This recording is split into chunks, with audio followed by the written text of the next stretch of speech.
আসসালামু আলাইকুম। আজকের এই ইয়ার নাম্বারিং বা ইয়ার কাউন্ট সিস্টেমের ভিডিওতে আপনাদের সকলকে স্বাগতম জানাচ্ছি। একজন টেক্সটাইল ইঞ্জিনিয়ারের অবশ্যই ইয়ার নাম্বারিং বা কাউন্ট সিস্টেমের উপর অগাধ নলেজ থাকতে হবে। তা না হলে সে যে ডিপার্টমেন্টে জব করুক না কেন বা ক্যারিয়ার বিল্ড আপ করার চেষ্টা করুক না কেন, সব ডিপার্টমেন্টে সে কিন্তু একজন ফেলার হিসেবে বিবেচিত হবে। তাই আজকে আমি আপনাদের সামনে এই ভিডিওটা নিয়ে আলোচনা করব এবং আপনাদেরকে খুবই প্রিলিমিনারি কিছু ধারণা দেওয়ার চেষ্টা করবো, যার মাধ্যমে আপনারা খুব সহজে আইডেন্টিফাই করতে পারবেন কোন নাম্বারিং সিস্টেমে কেমন ইয়ানটা কেমন হয় এবং কীভাবে আপনি আইডেন্টিফাই করবেন যে কোন ইয়ানটা কোন নাম্বারিং সিস্টেমে পড়ছে। সো আজকের ভিডিওটা করার মেন উদ্দেশ্যগুলো এখানে দেওয়া আছে, এক নজরে একটু পড়ে নেবেন। ইয়ার নাম্বারিং বা কাউন্ট সিস্টেম হলো এমন একটা নিউমেরিক্যাল এক্সপ্রেশন যার মাধ্যমে আমরা সেই ইয়ার্নের ফাইননেস এবং কোর্সনেস মিলাই করতে পারি।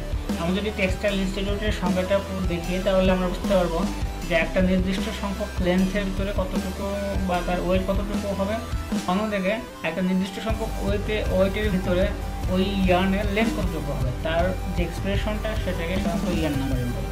আমরা এখানে একটা ছোট একটা এক্সাম্পল দিতে পারি যে আমরা যখন কোনো কিছুর ওয়েট নেই, সাধারণত সেই ওয়েটটা যার বেশি হবে তাকে আমরা কী বলি, একটা ভারী বা মোটা বলে থাকি, আর যার ওয়েটটা কম হবে তাকে আমরা চিকন বা পাতলা বলে থাকি, তাই না? সো আমাদের এই ইয়ার নাম্বারিংটা সিস্টেমটা ঠিক ওইটাকে ফলো করছে এবং ইয়ার নাম্বারিংয়ের যেটা ফাইনার হবে সেটাকে আমরা ফাইনার বলি, যেটা কোর্স হবে সেটাকে আমরা কোর্সার বলে থাকি।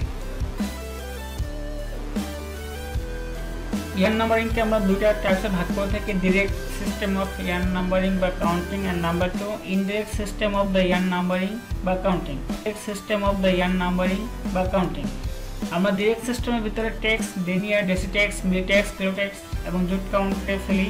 অন্যদিকে ইনডিরেক্ট সিস্টেমের ক্ষেত্রে আমরা ইংলিশ বা cotton count, metric count, worsted count, woollen count এগুলোকে ফেলে থাকি।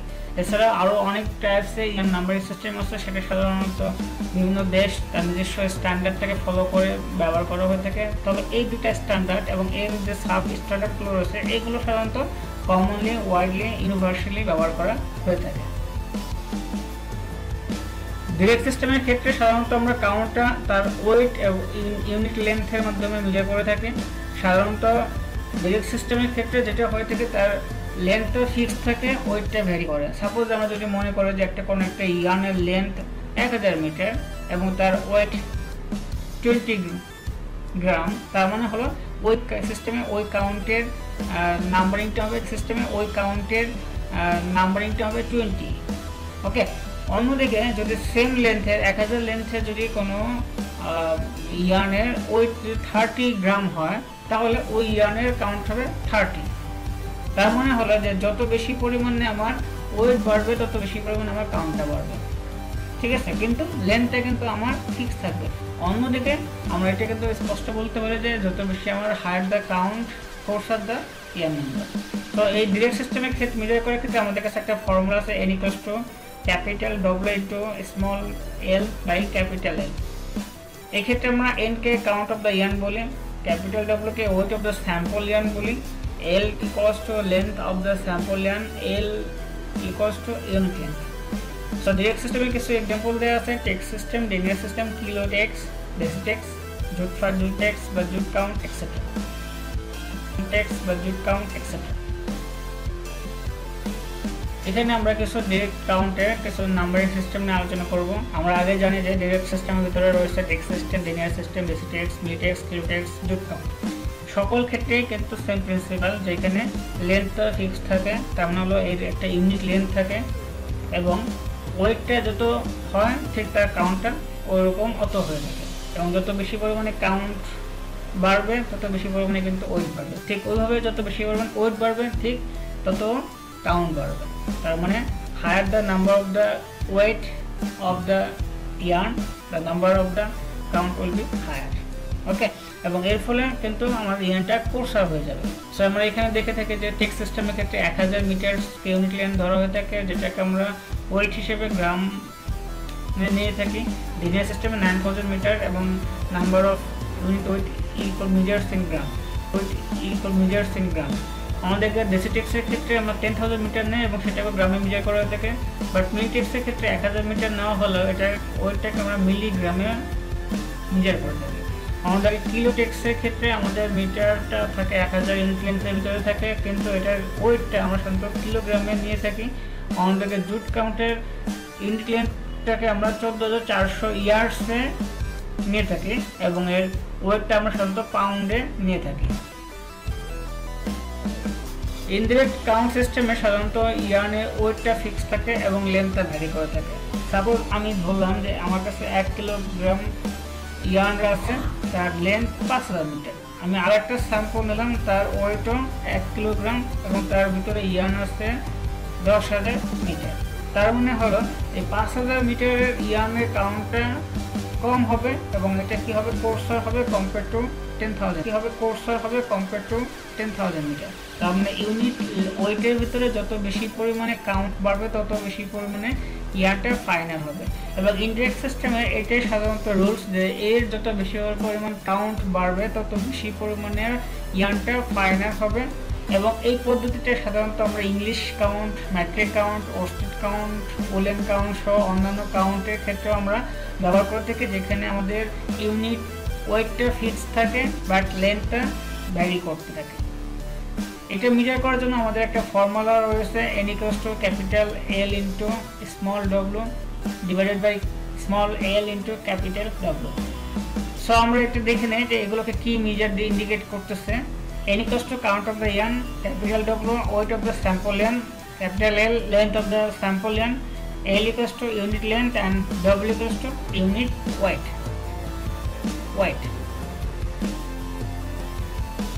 আমরা যেহেতু আগে জেনেছি যে ইনডিরেক্ট সিস্টেমে সাধারণত ওয়েটটা ফিক্স থাকে এবং লেন্থটা ভ্যারি করে, তার মানে হলো আমাদের যে কাউন্টটা আমরা মেজার করি না কেন ওয়েটটাকে ফিক্সড রেখে কাউন্টটাকে বাড়াতে হবে।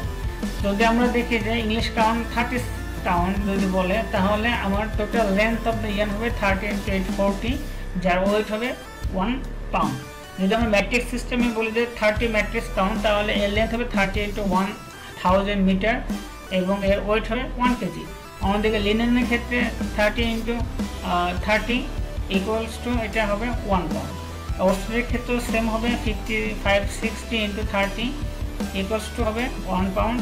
এবং ওলানের ক্ষেত্রেও সেম হবে যে 30 সিঙ্গেল কাউন্ট ইন্টু 300 এবং এটার ওয়েট হবে 1 পাউন্ড।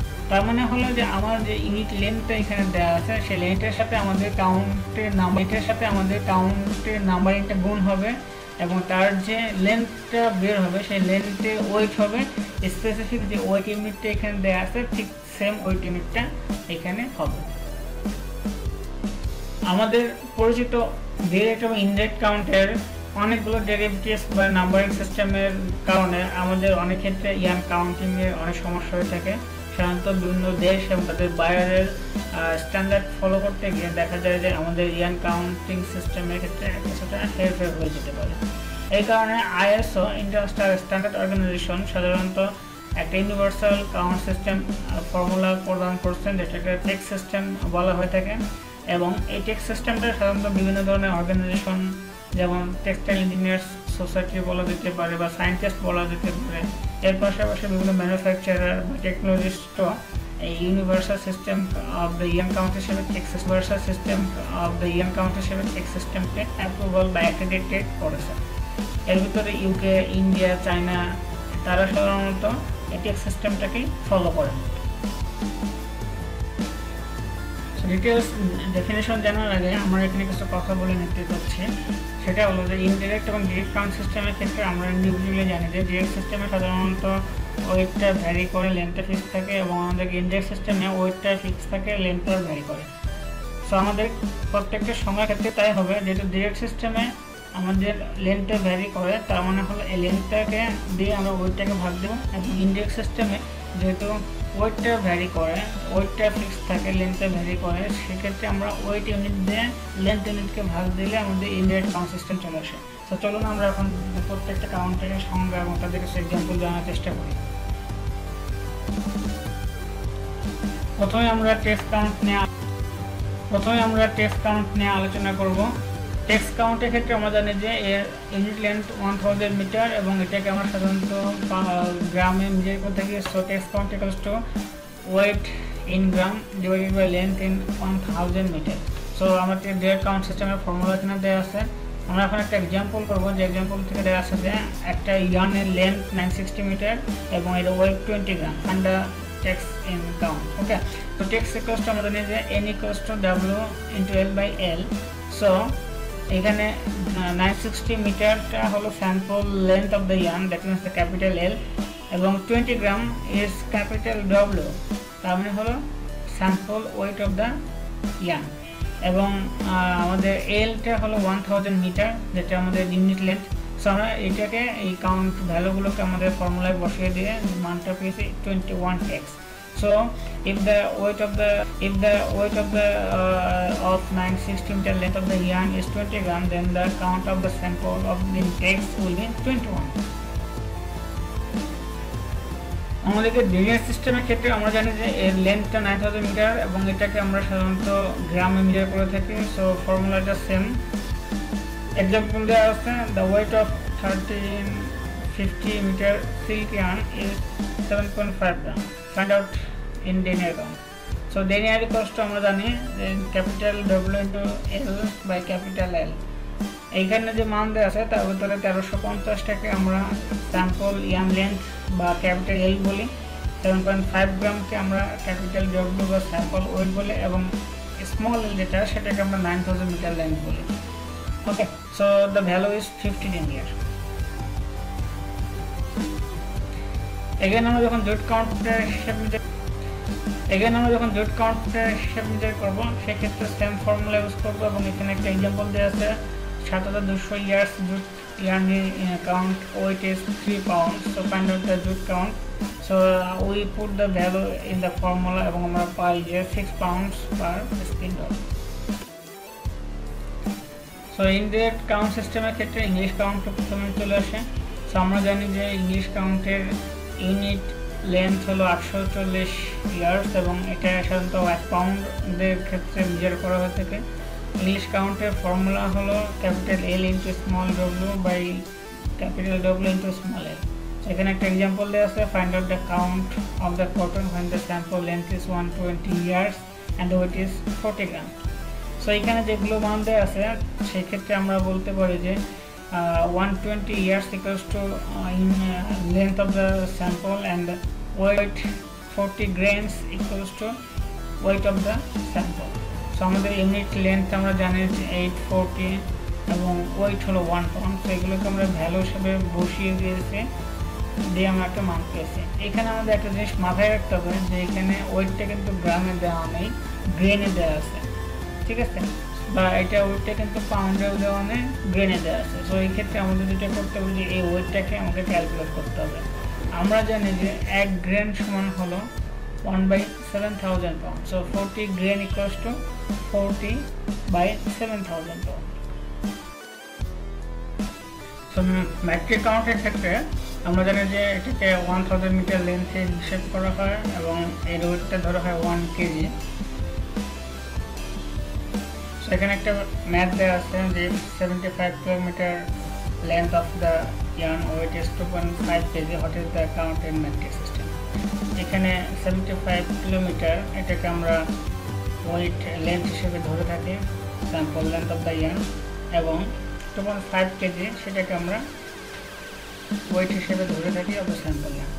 এর পাশাপাশি আমাদের ইউনিট লেন্থ 1 কিলোমিটার এবং ওয়েট 1 কেজি।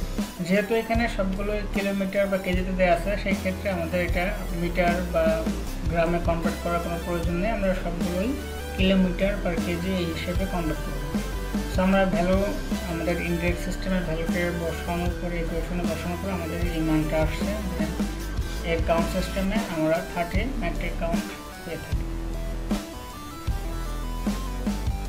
পোস্টেড কাউন্টও এক ধরনের ইনডাইরেক্ট কাউন্ট সিস্টেম, যেখানে আমাদের লেন্থটা ভ্যারি করে এবং ওয়েটটা পাউন্ডে হিসাব করা হয়ে থাকে। সাধারণত পোস্টেড কাউন্টের ইউনিট লেন্থ আমরা 560 ইয়ার্স ধরে থাকি। এখানে একটা ম্যাথ বা প্রবলেম দেওয়া আছে যেখানে weight of 80 years is 50 gram. So আমরা এর আগে এরকম একটা অঙ্ক করেছি যেখানে দেখেছি যে 40 গ্রেন দেওয়া ছিল, সো আমাকে 50 গ্রেনকে পাউন্ডে কনভার্ট করতে হবে। সো আমরা জানি যে 1 grain equals to 1/7000 pound. So 50 grain equals to 50/7000 pound, এবং বাকি যে ভ্যালুগুলো আছে সেই ভ্যালুগুলো আমরা আমাদের ইনডিরেক্ট কাউন্ট সিস্টেমের ইকুয়েশনে বসানোর পরে আমরা পেয়ে থাকি যে এই ইয়ার্নের কাউন্ট হবে 20 ওস্টেড কাউন্ট। চলুন এখন আমরা আরও কিছু বেসিক সিস্টেম সম্বন্ধে জেনে নিচ্ছি। What do you mean by 20 and 50 ticks? So 20 ticks means 1000 meter length of the yarn, which is 20 gram, and 50 ticks means 1000 meter length of the yarn, which is 50 gram. So 50 ticks is coarser than 20 ticks, since the length is fixed but weight is variable. On the other hand, what do you mean by 20 and 150 denier? 20 denier means 9000 meter length of the yarn, weight is 20 gram, and 150 denier means 9000 meter length of the yarn, weight is 150 gram. So স্বাভাবিকভাবে 150 গ্রাম এর ওয়েটটা 20 গ্রামের থেকে অনেক বেশি হবে, তাদের লেন্থটা fix, তার মানে 150 গ্রাম লিনিয়ারের যে কাউন্টটা আমরা পাবো সেটা অবশ্যই কোর্সার হবে compare to 20 gram. Another problem there is, what do you understand by 30 jute count and 40 jute count? So 30 jute count means 14400 years, তার মানে হলো 14400 years length of the yarn এর ওয়েট হলো 30 পাউন্ড। আর 40 জুট কাউন্টের ক্ষেত্রে যেটা বলা যায় সেটা হলো 14400 years লেন্থের ওয়েট হলো 40 পাউন্ডস। তার মানে 40 পাউন্ডস অবশ্যই 30 পাউন্ডসের থেকে অনেক বেশি। So 40 jute count is coarser than 30 jute count. তো চলুন এখন আমরা ইনডিরেক্ট কাউন্ট সিস্টেমের রিলেশন বিল্ড আপের চেষ্টা করি। প্রথমেই আসতেছে 60 NE and 80 NE. So 60 NE means in 1 pound contains 60 into 840 years length of the yarn, and 80 NE means in 1 pound contains 80 into 840 years length of the yarn. So এখান থেকে আমরা স্পষ্ট বুঝতে পারতেছি যে 60 NE তে ইয়ার্নের লেন্থের সংখ্যাটা 80 NE থেকে অনেক কম, কিন্তু তাদের ওয়েটটা সেম। তো এই কারণে আমরা বলতে পারি যে 60 NE টা কোর্সার হবে কম্পেয়ার টু দ্য 80 NE। অন্যদিকে আমরা যখন 60 NM এবং 100 NM এর ভিতরে কম্পেয়ার করবো তখন দেখবো যে 100 NM এর সাধারণত ইয়ার্নের সংখ্যা 60 NM এর থেকে তুলনামূলকভাবে অনেক বেশি। সো 100 NM টাকে সাধারণত ফাইনার বলি আমরা কম্পেয়ার টু 60 NM। এই কারণটা হলো যে 60 NM means in 1 kg yarn length would be 60 into 1000 meter. On the other hand, 100 NM এর ভিতরে আমরা 1 kg contains 100 into 1000 meter length of the yarn. অন্যদিকে 60 NW and 100 NW ভিতরে যদি আমরা কম্পেয়ার করি তাহলে দেখবো যে 60 NW means in 1 pound contains 60 into 560 years length of the yarn, and 100 NW means in 1 pound contains 100 into 560 years length of the yarn. এর মানে এখান থেকে কিন্তু স্পষ্ট বোঝা যায় যে 100 NW যে কাউন্ট আছে সেই কাউন্টটা 60 NW থেকে অনেক বেশি পরিমাণে ফাইনার হবে, কারণ তাদের ওয়েটটা 1 পাউন্ডে সীমাবদ্ধ থাকলেও তাদের লেন্থটা কিন্তু ভেরি করতেছে, 60 এবং 100 এর ভিতরে অনেক ভেরি করতেছে। সো এই কারণে 60 NWটা ফাইনার অ্যান্ড 60 NWটা হলো কোর্সার। আমরা এটা আগে জানি যে ডিরেক্ট কাউন্ট সিস্টেমে সাধারণত লেন্থটা ভেরি করে না, লেন্থটা ফিক্সড থাকে, ওয়েটটা ভেরি করে। সো আমার ফিক্সড লেন্থে যত বেশি পরিমাণে ওয়েট বাড়বে তত বেশি পরিমাণে আমার ইয়ানটা কোর্সার হবে। অন্যদিকে যখন আমার ওয়েটটা ফিক্সড আছে বাট লেন্থটা ভেরিয়েবল, সো একটা ফিক্সড ওয়েটের ভিতরে যত বেশি পরিমাণে ইয়ানের লেন্থ বাড়বে তত বেশি পরিমাণে সেটা ফাইনাল হবে, যত বেশি পরিমাণে লেন্থ কমবে তত বেশি পরিমাণে সেটা কোর্সার হবে। এখানে একটা রেফারেন্স লিস্ট দেওয়া আছে, আপনারা আরও ডিটেলস জানার জন্য এগুলো সার্চ করতে পারেন। আমি আশা করি আমার এই ভিডিও থেকে আপনারা যথেষ্ট পরিমাণে জ্ঞান অর্জন করতে পেরেছেন এবং এটা আপনাদের ইয়ার নাম্বারিং বা কাউন্ট সিস্টেম বোঝার ক্ষেত্রে খুবই সহায়তা করবে। এখানে প্রিলিমিনারি কিছু ডিটেলস আলোচনা করা হয়েছে, আমি চেষ্টা করব আরও 2-3টা ভিডিও এখানে আপলোড করার জন্য। আপনারা সেটা দেখবেন, আমাকে লাইক কমেন্টস করে জানাবেন এবং সম্ভব হলে আমার চ্যানেলকে সাবস্ক্রাইব করবেন এবং শেয়ার করবেন যাতে আপনারাও দেখতে পান।